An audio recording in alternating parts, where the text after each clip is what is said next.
The boys are back.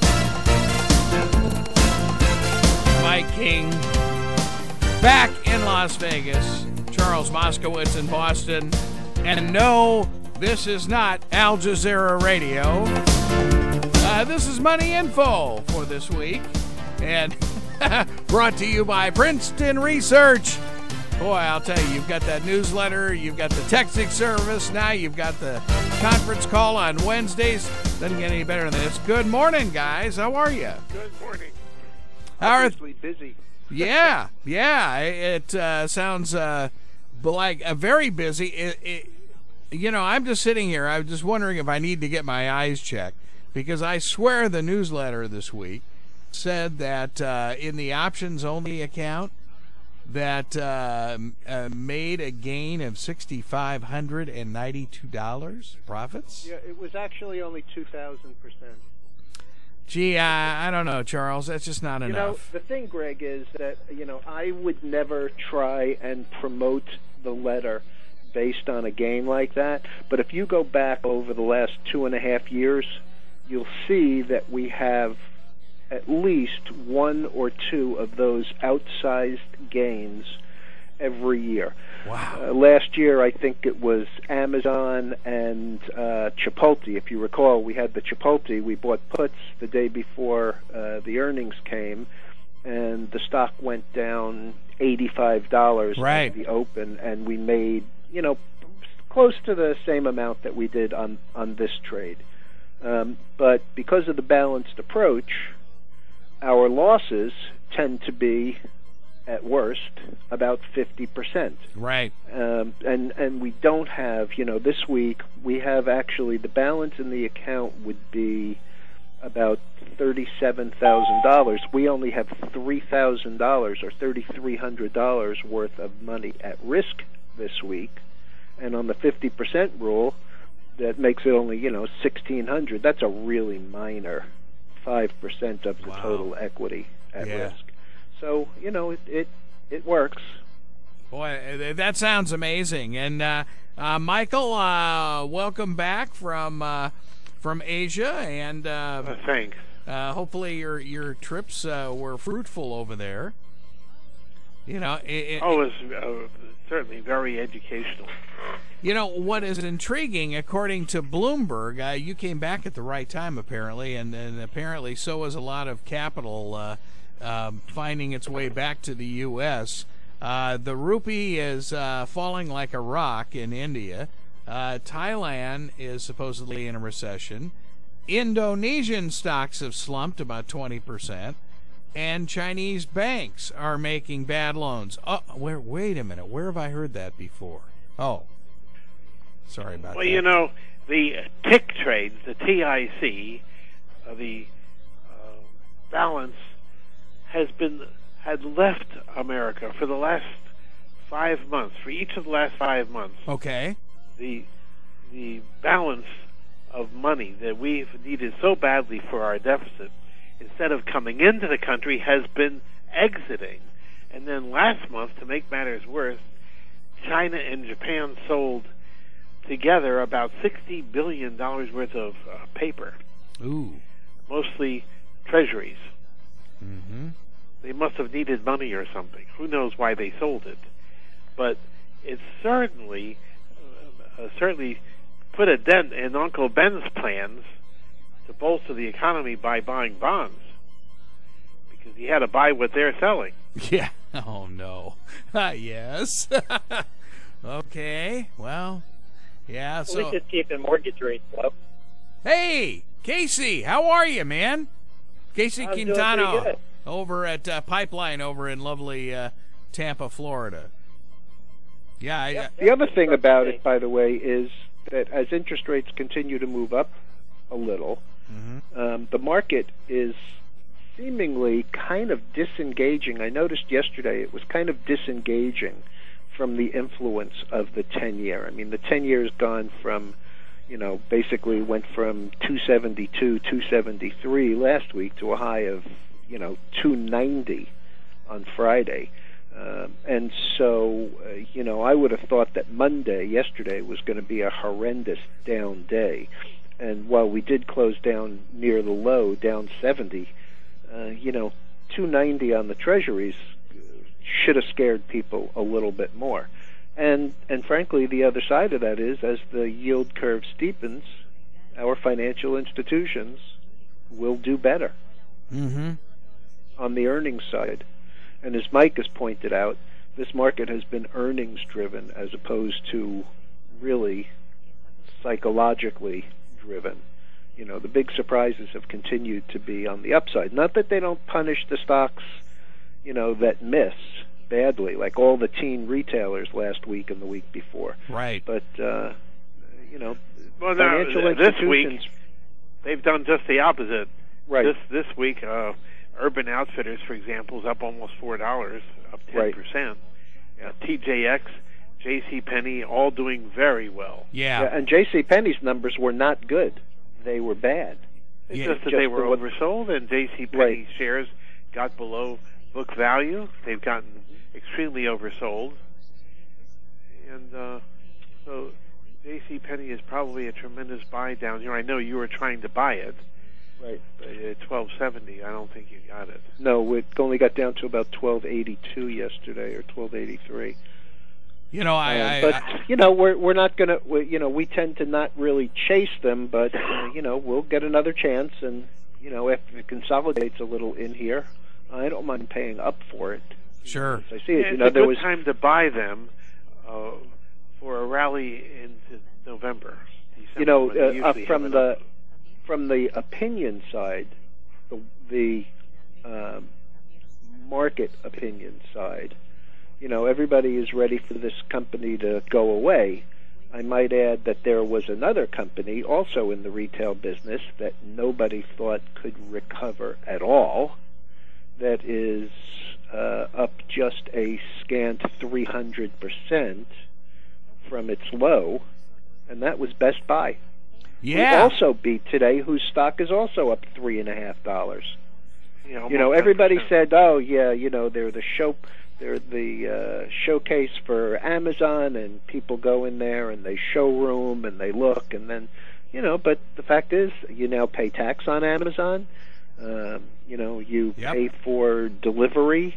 It's just as easy to go to a Best Buy and pick it right up. Yeah, their shares rose 15.7% to $35.55 in trading. Yeah.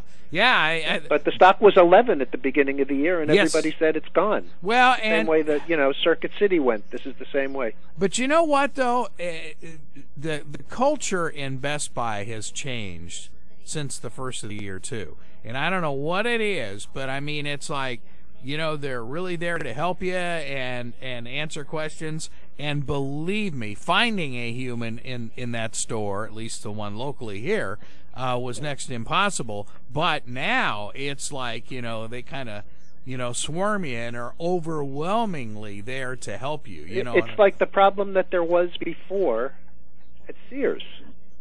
Yeah.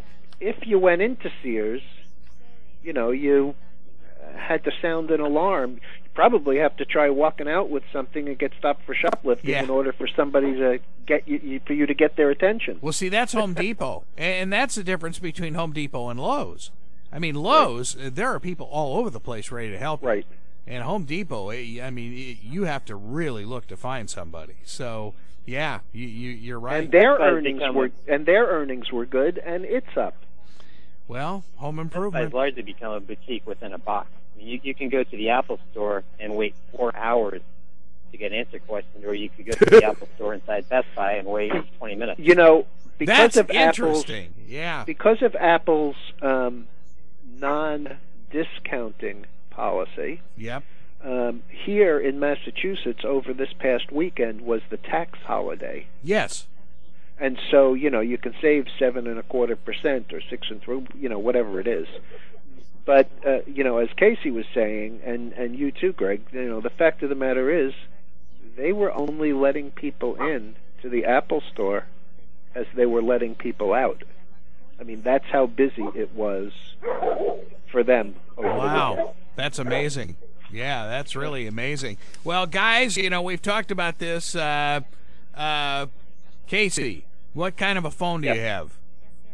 I'm sorry? Do you have an iPhone? I do. You do have an iPhone. Okay. I do, and I'm waiting eagerly for September for the release of, I don't know, iPhone 72 or whatever the next version coming out is. Yeah. So you're going to stick with that rather than go with my brand new 6.3-inch Samsung, which is approaching you know what? tablet? I am. My entire life is on iOS. So I'm terrified if I break part of the chain, my life will disintegrate. And you know what, Greg? I also have an iPhone and have since they came out. Yes. Had every single one of them. Uh-huh. And I have the 5, and I'm not going to upgrade it now. I'll wait for the next one. But the fact of the matter is, I could care less about the size of the screen. I don't watch movies on my phone. I don't play much in the way of games on my phone. And frankly, I don't want a bigger phone. Yeah, but would you I saw a guy over the weekend was standing next to me in line at a barbecue place here, and he had a phone in his back pocket. It looked like a small tablet, and it wasn't. It was just a phone. And, the thing that amazes me are the waterproof phones now. Oh, yeah. Yeah, but would you read the Wall Street Journal or the Boston Globe on your phone? If it was large enough? No. If it were large, no. I still wouldn't. I mean, every once in a while, if there's something going on, like yesterday I was driving back from the city and the traffic was incredibly bad, and I looked up in the sky and saw 3 news helicopters about 5 miles forward of where I was. Uh-oh. And, I hit the WCVB app and saw what the accident was about, and, so what? It's adequate. I just don't need it. Yeah. And so why would I bother? It works in an emergency, but for daily use, the screen is just too small. I mean, you would need a phone the size of a laptop for it to be pleasurable to read. Otherwise, it's just, phones are only good for emergencies. Oh, and by the way, Greg, 40. I use the Kindle app on my phone, and the size of the type is adjustable the same way that it is on the Kindle. Oh. So it's not that I don't read on my phone. It's not my primary source. But if I want to, if I get stuck somewhere, I flip it on and read it. The problem, of course, is that all of the apps that they use for these extra things that require a bigger screen also eat up the battery. Yes, they do. Yeah. No, there's no doubt about that. Yeah. And that's of course that's going to be our challenge when we start the TV operation here. Just exactly that. It's just that. Yeah. And it is kind of interesting because you've got Sony, Samsung, and of course Apple all planning device debuts later this fall. Oh, okay. Yeah. Whoa, a lot of noise going on there. But kind of interesting. Speaking of this whole, I guess if you want to call it retail type thing, as you and Mike were, Amazon is ramping up to buy $13.9 billion, that is, not million, but billion, worth of warehouse space. So Jeff Bezos going crazy trying to expand his Chattanooga, Tennessee operation. He needs a place. He needs a place to store all those Washington Posts that nobody's going to read. Yeah, for recycling. Yeah. Yes. Weren't they talking about him opening up a grocery delivery in New York City? Yeah. Isn't that the plan for that? Well, yep. Well, actually, Casey, were you involved at all over in Tampa on the Publix internet delivery? No, I wasn't. They tested that over here. I don't know what the outcome of that was, but it was intriguing, where you can actually order your groceries on the web and either have it delivered and or just go pick it up at your store. I noticed that Peapod, which is part of Stop and Shop, I see their trucks all over town. Okay. all the time. I'll bet they're doing the same thing the public's tried then. Yeah, interesting. Oh no, it's been here for 3 or 4 years. Yeah, well, no, that was They've been about doing it. Yeah, 3 years ago was about the time that Publix tried what they did, with the web and everything else. Well, Lawrence Rowe, by the way. Casey, tell us what's happening with Tsunami. Yeah, what's going on in the world of And where's the ad? of nutrition? The ad is still in post-production, unfortunately. Now, I take it you did not have A-Rod do your ad. Is that correct? Oh, that's a bad joke. I'm sorry. No, we definitely did. Oh, But man. the ad's pretty nice. It's a football ad. Yeah, we did go back to drawing boards, and we have a football ad that we're going to be posting up later today. And It's very nice. Yeah, we're really proud of it. We did a good job on it. Wait a minute. You've shown it to Mike, and you haven't shown it to me? Yeah, we're second-class citizens. And Charles? Oh, come on.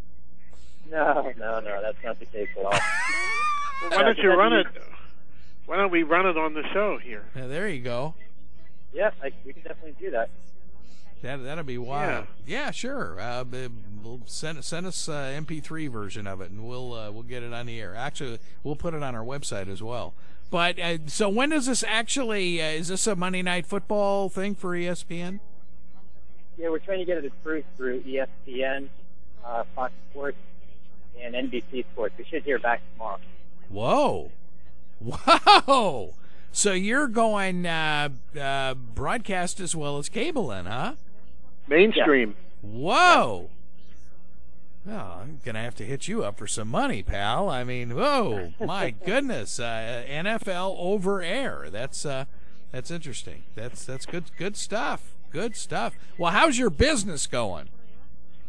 It's going good. We're full steam ahead with the field.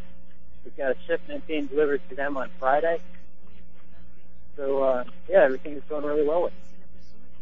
Everything's we're kind of firing on all cylinders right now. Get a little closer to your mic. It's kind of fading in and out there. You know what? Sorry about that. I didn't have some technical. We're having some internet problems here. Our signal is super, super weak. We know that. We know that going feeling. Last week was our week for that over here, so we know that feeling as well. Yeah. You can sympathize. Yeah, to say the least. But what else is on tap? I mean, what's the other news? I mean, outside of that god awful A-Rod story in your world of nutrition. You know what, Greg? I'm really sorry. I'm having a very difficult time hearing. Yeah. Well, it's we're having a tough time hearing you too, for some reason. But okay, you know what? I'm going to disconnect, and I'm going to try to reconnect. Okay. We reset our routers, see if I can get things going a little bit better over here. That sounds good. Okay, yeah. I'll tell you, Charles and Mike, this is where no matter what, it's the old-fashioned copper. Is not all that bad. VoIP is one okay. big advantage in Las Vegas in that the weather is always good here, 95% of the time, and so the reception is good. Yeah. By the way, we just got stopped out of a position in the Bank of America calls on the 50% rule. We paid 80 cents for them. We got stopped out just now at 40 cents. The stock is down at 14.02. So it's down about 13 cents today. It was down 20 cents or 22 cents yesterday. So they're not all winners, but as I said but before, the mathematical opportunity works in your favor to take a loss at 50% and a profit at 100%. You got to make money. Right. Well, how can that miss? Right now, the oil is turned down a little. It's down $1.90. By the way, the gold is $13.75, which is up $9. It was down. It was up last night. It was down this morning before the open, and now it's recovered all the way back to being up as much as about $10. Last is $13.74.90, up $9.20. And the bonds have recovered. Yeah, so the interest Fed rate can on the breathe bonds a little easier. Yeah. The interest rate on the bonds came down all the way from 2.90, currently 2.83. So that's a little better. Okay. Interesting. Yeah. Yeah. What, obviously we're going to have Lawrence Rowe from Target Energy here in just a second, but apparently, according to Bloomberg, and this is, and Charles, you've talked about this in the past, and you and Mike both, about Kenya, that they're getting to be more aggressive when it comes to oil, and they will become the first oil exporter in East Africa this week, and moving in less than 5 years from becoming a have-not to a regional leader. And Dutch Shell is the company that's helping prepare that. So, right. All right, good stuff. Which, although it's traded here, is not an American company. It's Royal Dutch. Royal Shell. Dutch, yeah, sure. And they trade ADRs here on the New York. Okay. Same with Target. Target is TEXQY, but they've just started trading. Mm-hmm. So not many people know about it.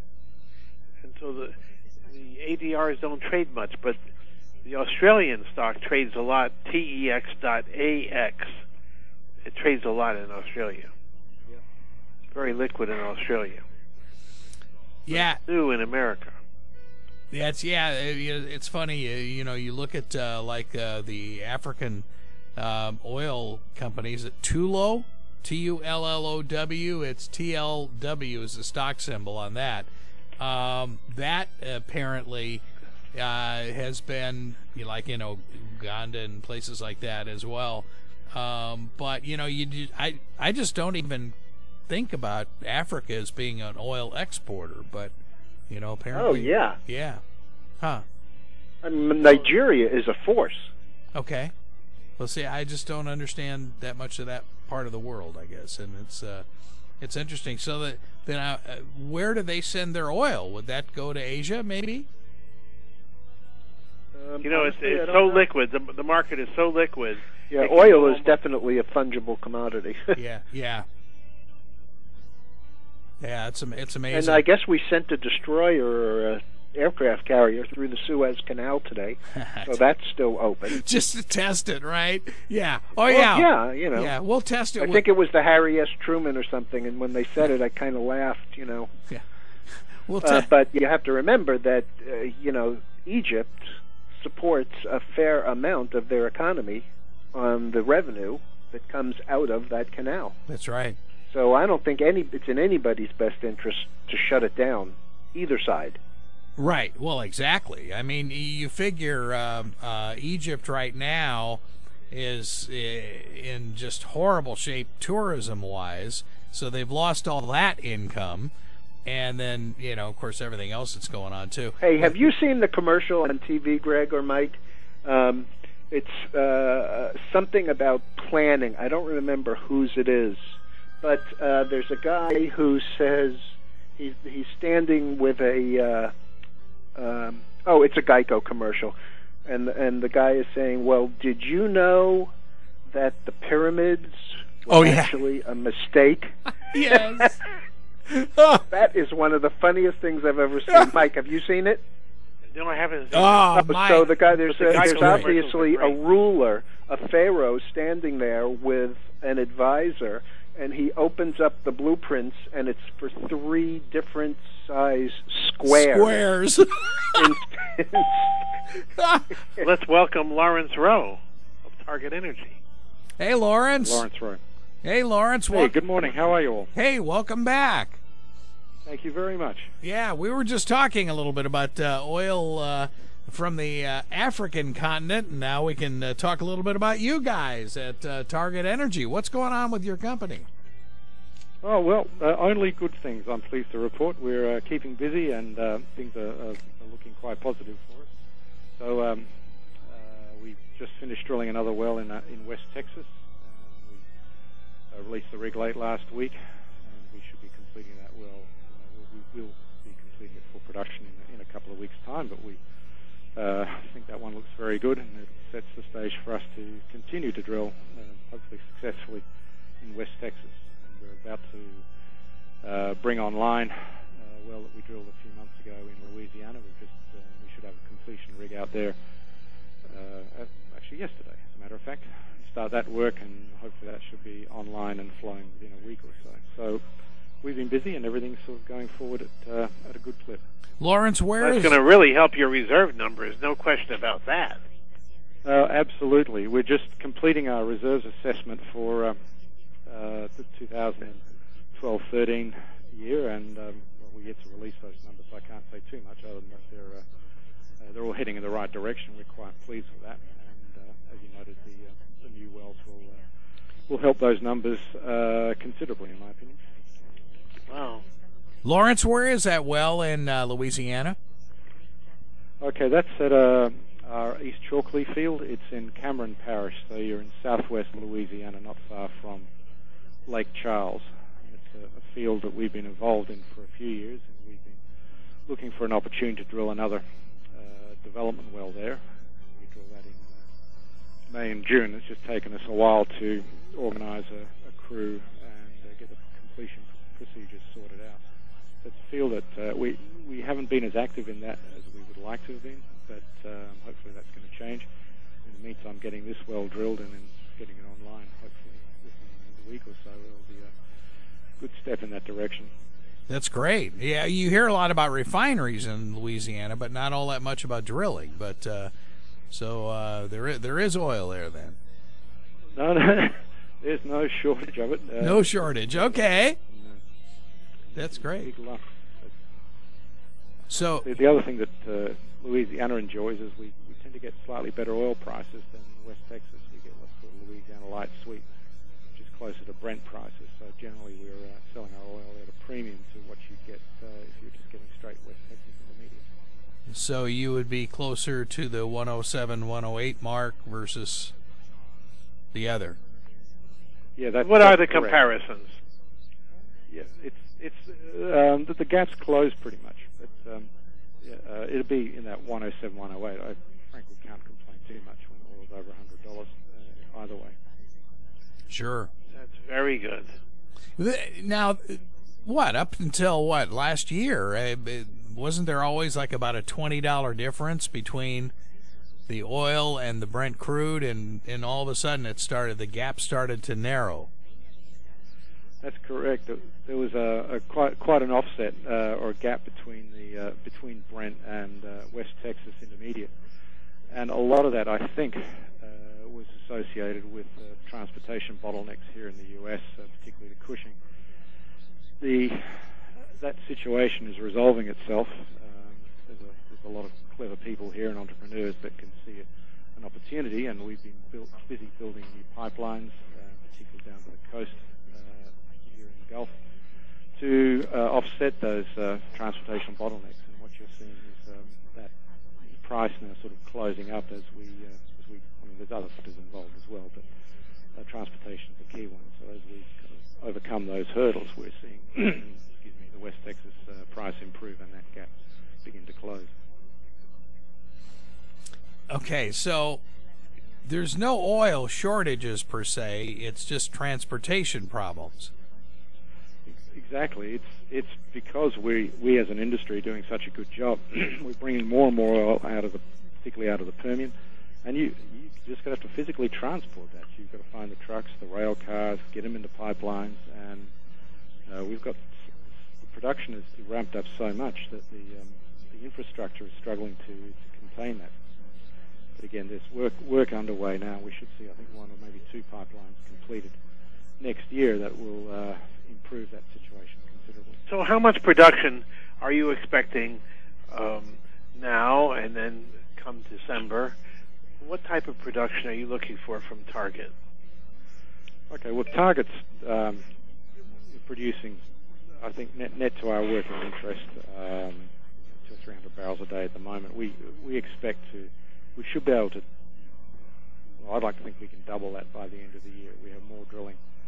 Wow, well, you're almost to the end of the year, just a couple of months. Yeah, well, we've got a few more wells to drill, and bringing these 2 other wells online will accelerate that considerably. But we see a substantial increase in our production as being possible, if not likely, by around the end of the year. Well, if you're looking at doubling, could you possibly, say, in the next 18 months or 2 years, be over 1,000 barrels a day? Yes, yeah, I think that's quite possible. We have a lot of drilling options, particularly in West Texas, that we like a lot, and we'd like to accelerate our work in that sector next year as we go forward. We also see, again, more opportunities in Louisiana, and that's just in the projects and the leases that we're actually in at this time.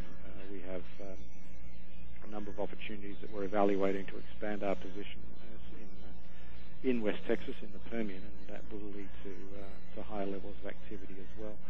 So 1,000 barrels a day, I think, is eminently achievable. What's amazing is that Permian Basin just keeps going with oil. I mean, it's been doing that for about 100 years. It's just amazing. And the cash flow from that 1,000 barrels versus your market cap would look like what? Well, right now we're generating about $400,000 a month in revenue. If you want to double or triple that, you're talking about $1.5 million, maybe more per month. Our current market cap is, in Australian dollars, about 29 million. In US dollars, probably like 27 million. So it's a very modest market cap for not only what we have at the moment. That was kind of my point. Yeah. It's one that we look at every day. It's a very good story, and it's just going to get stronger. Well, that's amazing, and that's more than a good story, Lawrence, to say the least.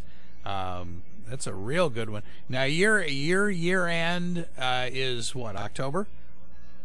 Fiscal? No, it's June 30. We work on the Australian fiscal year, which is I gotcha. Okay. July through June. So that the end of our financial year is June 30. Okay. We'll be preparing our annual report and a lot of our associated reporting in the next few months. Okay. Well, that sounds great. Mike, any other questions? It's just amazing the progress that you've made in such a short period of time.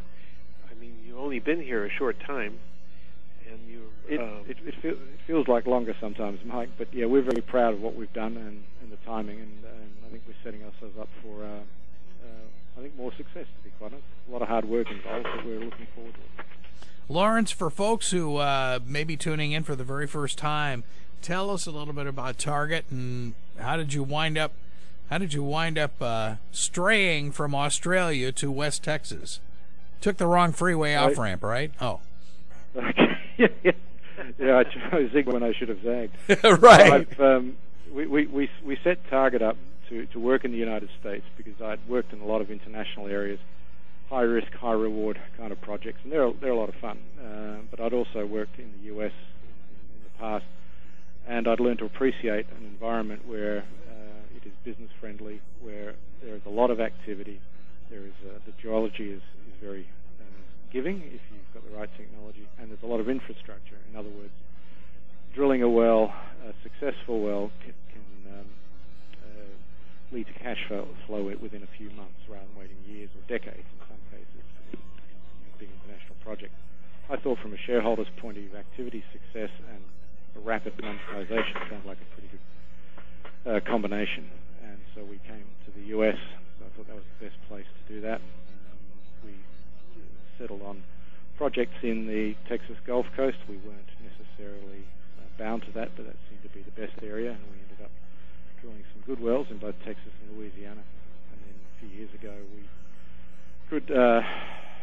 we looked at resource plays. We previously drilled conventional assets.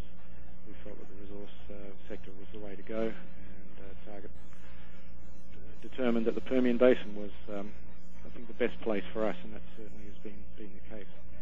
That's our sort of history in a nutshell. It was a deliberate strategy, and we're very pleased to be here. Great show. Yeah, it sounds great. You talk about high risk, high reward. You're not talking personal risk, are you? You're just talking geologically? Just geologically. Yeah, it's when you're looking at a permit that's about 100 miles off the south coast of the South Island of New Zealand in the roaring 40s. There's a lot of effort in there to get those mapped up, to get them drilled. You need very large potential reserves to even contemplate the work there. I've also been fortunate to be involved in discoveries in deep water West Africa. Again, it's high risk with the drilling, a lot of cost involved. If it works, it's fantastic. If it doesn't, it's a lot of money that you've put into the ground. So I thought I'd lower our sights a little bit and be a little more pragmatic. There's a lot of romance in those big plays, but at the end of the day, I still like to find oil on a regular basis if I can. Yeah, that's amazing. So you've done both deep water and on land, and then of course have found on land a little bit more stable, or a lot more stable. Yeah, I think that's a good way of putting it. It's I think you can do more with your exploration dollar on land. Everything is cheaper to do. It's a better value in that sense. Again, offshore, when it works, it can work very, very well. But I think our exploration dollar is best spent right now anyway on land. CNBC today was talking about how the shale plays are really starting to suffer, and of course, Mike and Charles and I have kicked that around for the last 4 or 5 years, just about the regulatory hurdles that are involved in a lot of the shale stuff, especially up in the northern Rockies. But that obviously doesn't come into play where you guys are. No, that seems to be less of an issue. I think the local communities, certainly in West Texas, are comfortable with the presence of the industry and comfortable with its practices. And we see very little. In fact, we're yet to see any issue with the work that we do and the way that we do it. I think people there are. Well, you're regulated by the Railroad Commission in Texas, which is far more favorable to oil interests than the federal government. Yeah, I think that's a fair point. They understand the business, and they understand the benefits that the business brings to the local communities, to the individual mineral lease owners, and to the state. It's well, you come from Perth, win-win. Australia, which yes. is really the center of all drilling and mining, isn't it, in the universe? Perth is really... Well, I'd like to think so, but I'm living in Houston, so it'd be a dangerous thing to agree to. But Perth is one of the few cities that is both a mining and an oil and gas centre, both onshore in Australia, in the west, and for a lot of the offshore work in the northwest shelf. It's a city that also appreciates the value of resource exploration. Yeah. So what type of rules do you have to contend with in Australia for the same type of work?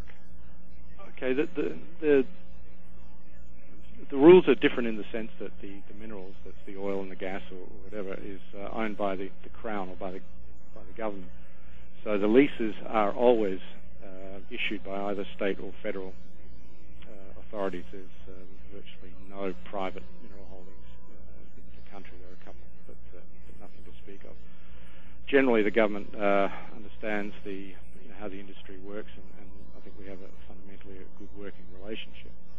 We are seeing, though, in the east of Australia, in Queensland, where coal bed methane projects are progressing, some quite large ones, that we are seeing some pushback by local landholders who are concerned about the industry and its the extent of the work that's happening. But I think that's a matter of education more than anything else. But the governments are generally pretty good, but they are also, I think, in a couple of cases, you see them being a little more sensitive. What about environmentalists? They have their place in the world, and they certainly can make themselves heard if they feel that you're not doing the right thing. We're seeing some pushback against fracking in a couple of areas.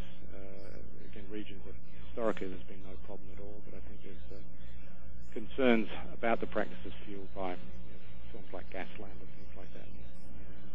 It's going to take more education, I think, to keep people fully informed and make them more comfortable with how we do our business.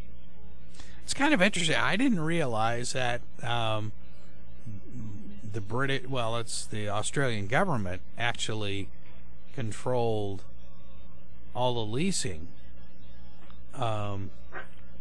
versus private. I just kind of assumed that it was the same as it was here, but I guess not. No, it's quite a different model.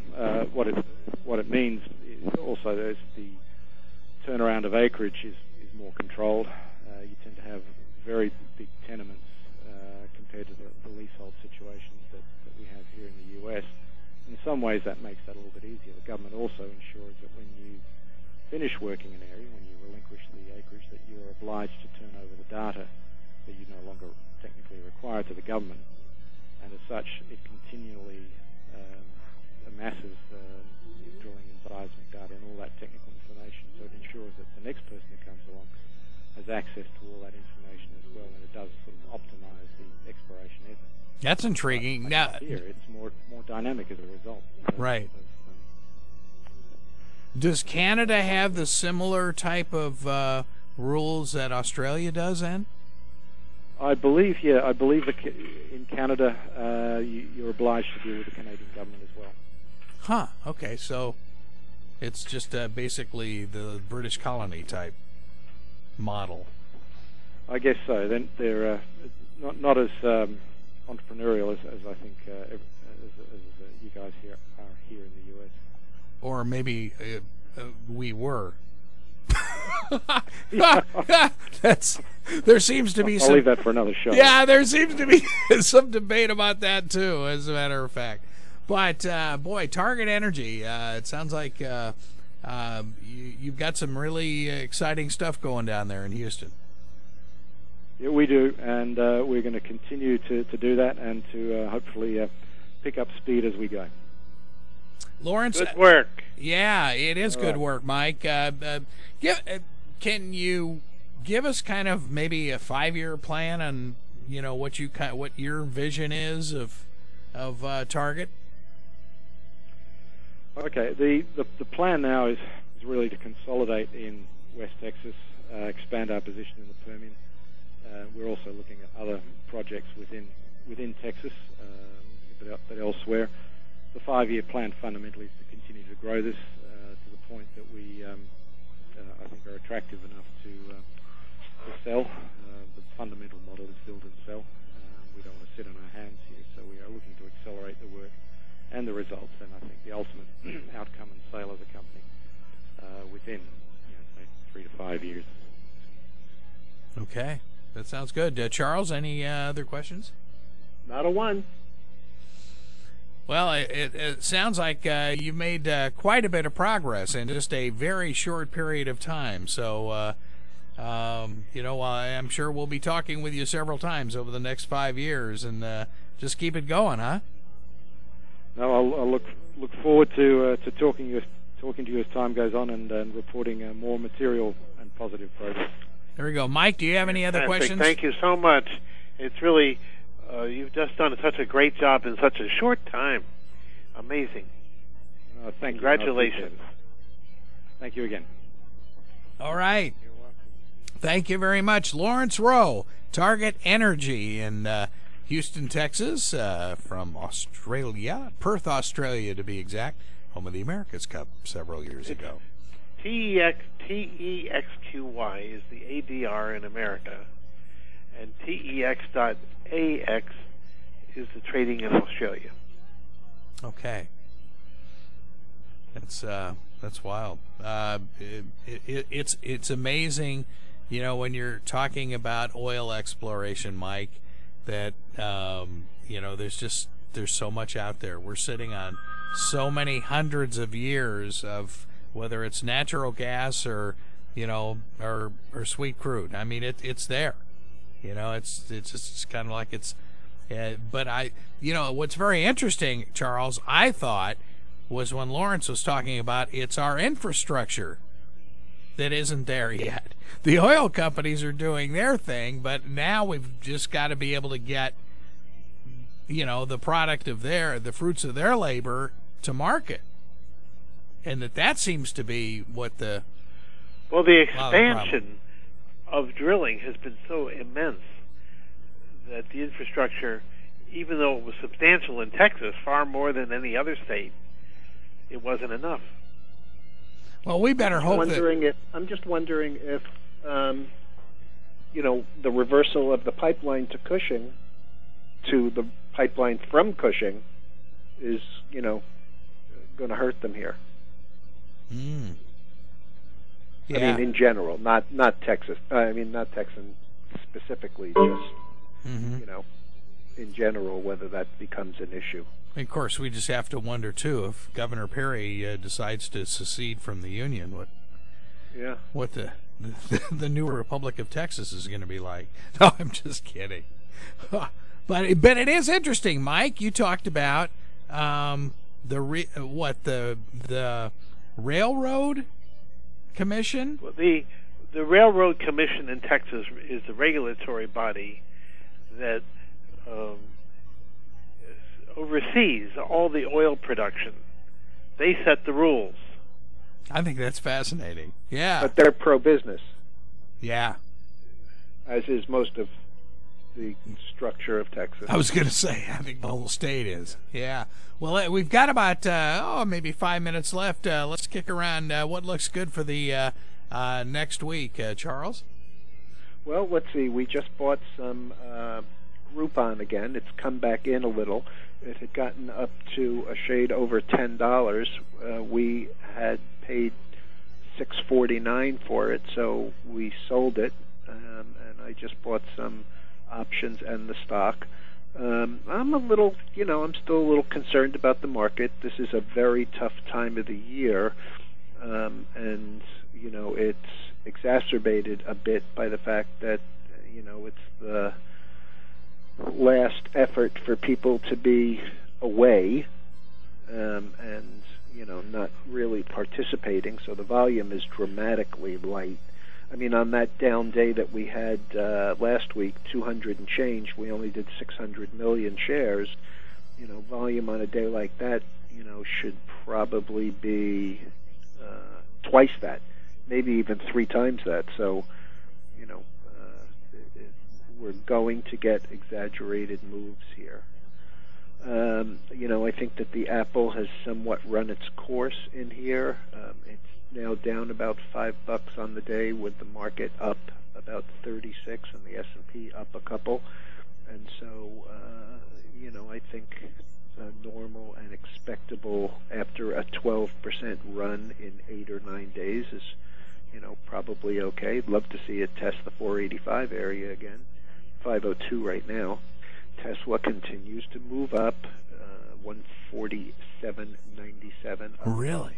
$3. Wow. I'm going to have to see a little bit more horizontal action in that to kind of define a range, but I'm going to have to say, if you held a gun to my head, I'd probably have to be long it rather than short. And the continuing demonization of the big banks, J.P. Morgan in particular, by the administration, I think is really beginning to demoralize people about being involved in, what I think is probably the backbone of our nation's business. I don't understand what this deal is about the hiring of the children of influential people. When did that become illegal? Well, I mean, it's a mainstay of, the way that business. I mean, how foolish do you have to be to say that is a real problem? I think nepotism has been around in every business for centuries. Every business, every industry, sure, always.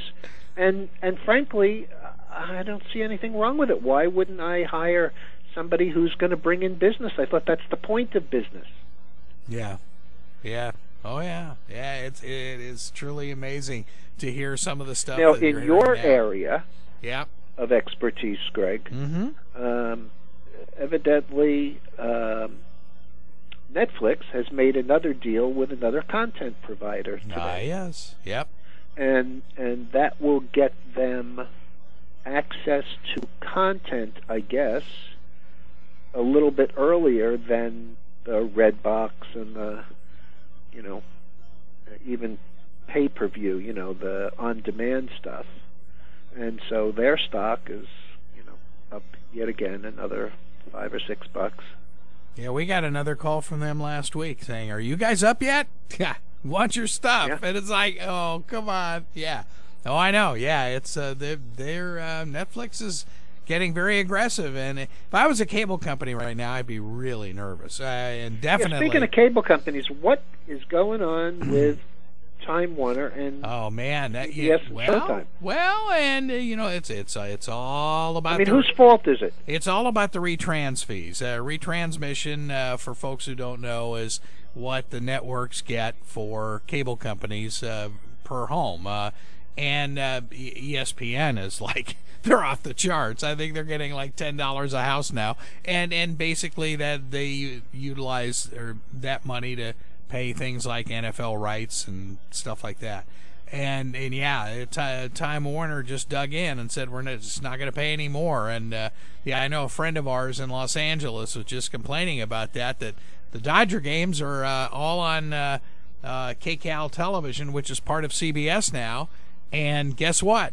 Those games are not on in Los Angeles. If you're they're even running the ads up here, and we don't have Time Warner up here. Yeah. Oh yeah. Well, that's going to happen. It's amazing to see what's happening. Yeah, that's those cable wars. Stay tuned. I think by next week we'll have some news on that. Charles, conference call tomorrow. Correctamundo. 10 a.m. 10 a.m. And what's the number again? What's the phone number for calling in? 712-432-0075, and the PIN is 614426. And there is a callback that's at 712, playback at 712-432-1085, and the PIN remains the same. All right, guys. And what time is that? 10 a.m. tomorrow. 10 Eastern time, correct? Yes, sir. 10 o'clock Eastern time. All right, be there. Aloha. Have a good week, guys. We'll talk to you next week. Money info from Princeton Research. WPSL Port St. Lucie.